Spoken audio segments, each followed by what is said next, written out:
How do you win a Super Bowl if you're having those three guys making max money? That means you're going to have a rest of the team full of rookies and a full of probably veterans. A lot of the times that doesn't equal a championship. So those are the two ways you can look at it. Zeke deserves it. You can look at it on the other side of how much money is that going to take away from the rest of the team. And also you look at the Patriots, who continue to do it year in and year out. Who's their top player? Somebody name their top player off the top of your head. You probably can't. You probably can't name who's making the most money because you don't really know. And it's not Tom Brady. I don't think Tom Brady's the top paid player on the Patriots. But year after year after year, they continue to build their team with Tom Brady and a bunch of other guys. A lot of the times they're veterans. A lot of the times they're people that we don't even know. So when it comes down to it, I think Dak's going to get his money. I think Zeke's going to get his money. And I think the odd man out is going to be Amari Cooper. And how fair would that be if you pay Amari Cooper, but you don't pay the other two guys that's led you over the past couple of years? But this is NFL. This is a business, and it's not about fairness, and it's really not about. It shouldn't really be about emotions either. But the Cowboys have definitely been one of those teams that gets so emotionally tied to players that they will pay them until the day they die. And that's a downfall of the Cowboys. I think it used to be. I think they've definitely gotten better about that. Let me read a comment here about my pops. He said, I'm with Zeke. That was nothing but a drunk man bump. Good point. I like that. Good point. Also, he definitely needs Zeke. Dak needs Zeke and Cooper to succeed. He 100% needs Zeke. And he 100% needs a top wide receiver, which is Amari Cooper right now. So I think you have to consider, if you're a fan, you have to consider each perspective. Dak has his own perspective. The team's going to have their own perspective. And then if you want to compare yourself to the rest of the league, you can look at it that way too. So we'll see what happens. But both of those guys are going to want their money. Zeke and Dak are going to want their money. They're not going to want a hometown discount. But they're going to have to also consider what's the best possible way for you to win a championship, if that's what you really want. So today is it appears to be the franchise tag deadline, and it looks like the Texans will not be reaching a deal with Jadeveon Clowney. The deadline is today at 4 Eastern. After that point, the player may sign only a 1-year contract with the club, and the deal cannot be extended until after the team's last regular season game. So looks like Clowney may not be signing a long-term deal. They got a couple of hours, so we'll see if anything happens. Also, 49ers kicker Robbie Gould, they reached a deal with him. I think they franchise tagged him. So we'll see what happens. The deadline, though, is today, like I said, 4 p.m. We'll see if any of these guys, if we'll see any signings as we get closer to the deadline. At this year, I'm not aware of a player that the Cowboys actually franchise tagged. I may be wrong, but I don't think any player by the Cowboys has been franchise tagged this year. Well, it was going to be DeMarcus Lawrence, but I know they got that deal done, so that's over with. So maybe that was the guy. So if your team has a player out there, beware. He may or may not be getting a new contract, so we'll see what happens. Major League Baseball. Let's go over to some Major League Baseball news from this weekend.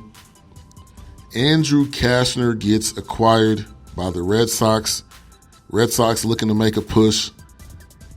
As they do, second half of the season, you're going to see some trades. You're going to see some. You're going to see some teams trying to make a half or the second half of the season push. And the Red Sox are going to do their best job, which they should. They're trying to win another championship. So they're going to do their best absolute job to be ready for the playoffs. And they acquire Andrew Kashner. I think he'll be a great addition to the pitching staff. The A's acquire Homer Bailey from the Royals. Homer Bailey's 33, 7-6 with a 4.80 ERA. So it looks like the A's trying to help their standings and trying to make a playoff push. Here's the Major League standings right now. Leading in the AL East is the Yankees. Leading in the AL Central is the Twins. Leading in the AL West is the Astros. 6 games behind the Astros are the A's. 9 games behind the Astros are the Rangers, excuse me. National-wise, shout out to the Braves leading the NL East. The Cubs leading the NL Central. And behind the Braves, you have the Nationals and the Phillies. I know we got at least one Phillies fan in the chat room. Dodgers leading the NL West, in which they are blowing everybody away. The next team below them is the Diamondbacks at 14.5 games back. So that's the MLB standings. The Tampa Bay Rays fall 3 outs short of a perfect game. And not only was it a perfect game, but it would have been the first ever combined perfect game. That's tough, man. I mean, you got to be happy for what they did accomplish, but to miss a perfect game, to be the first ever combined perfect game, that's gotta sting a little bit. That's gotta sting a little bit, but they still won the game. They didn't get a perfect game, but it's got to be a little bit hard to take.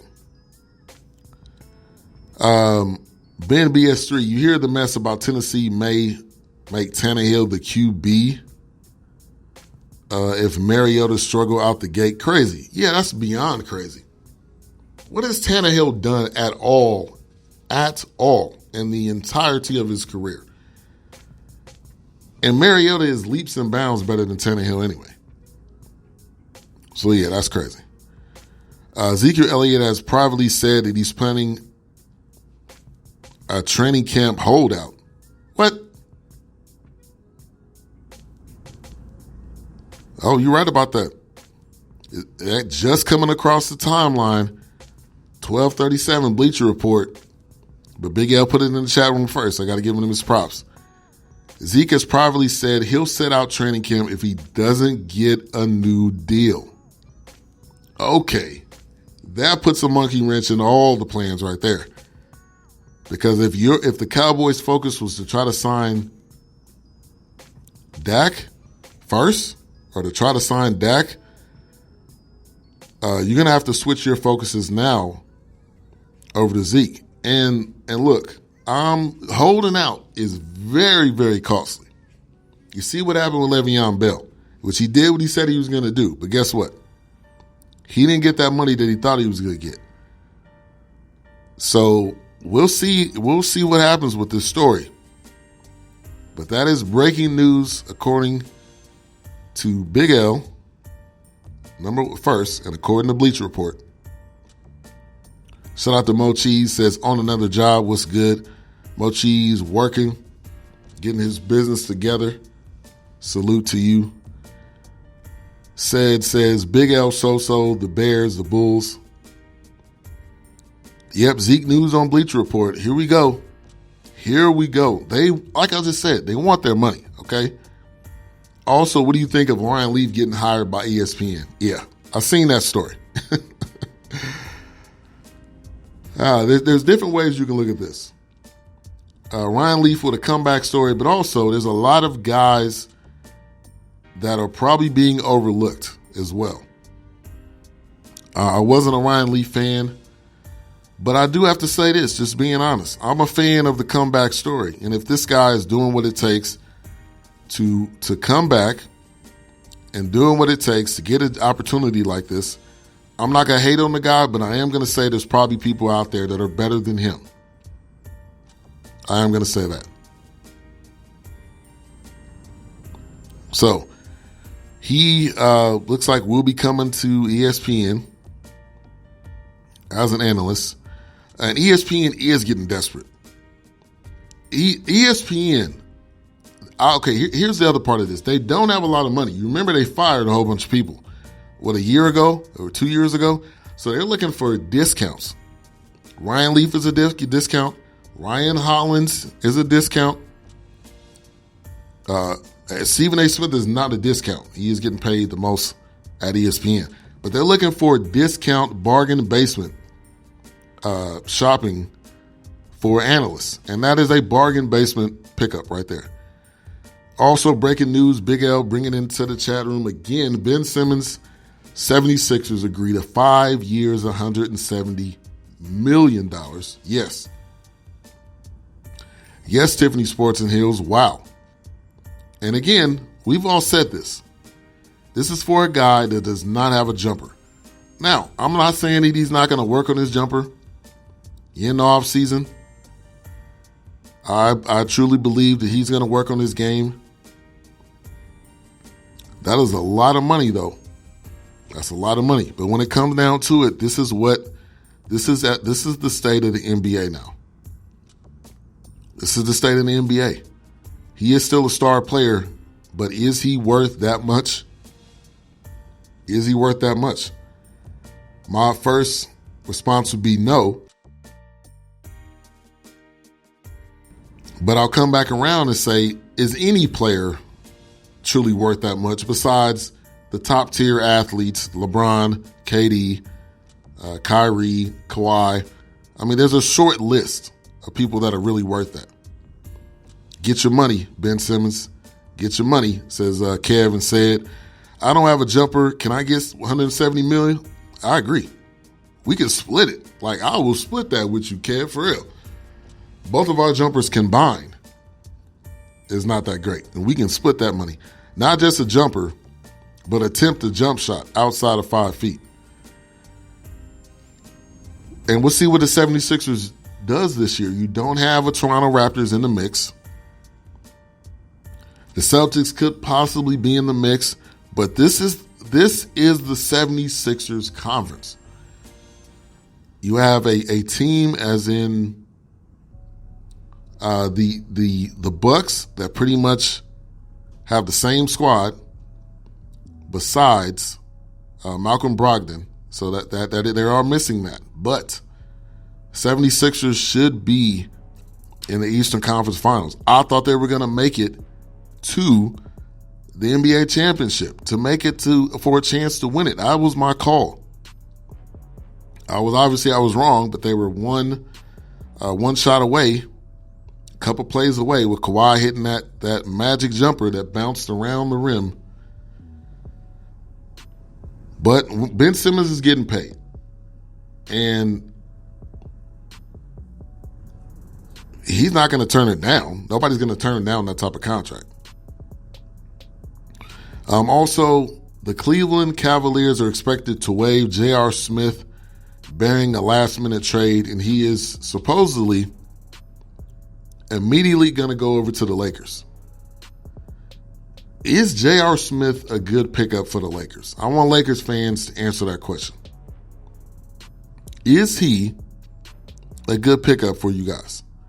Being that he's streaky, being that you don't know what you're going to get game in and game out. But is that someone, as a Lakers fan, that you guys value coming onto your team? Nobody's turning down $34 million a year. You're right. And also, this is how professional sports contracts work most of the time. They're not necessarily paying for what he did. They're paying for what he's going to do, what they hope he's going to do, his potential. That's why he's getting that much, because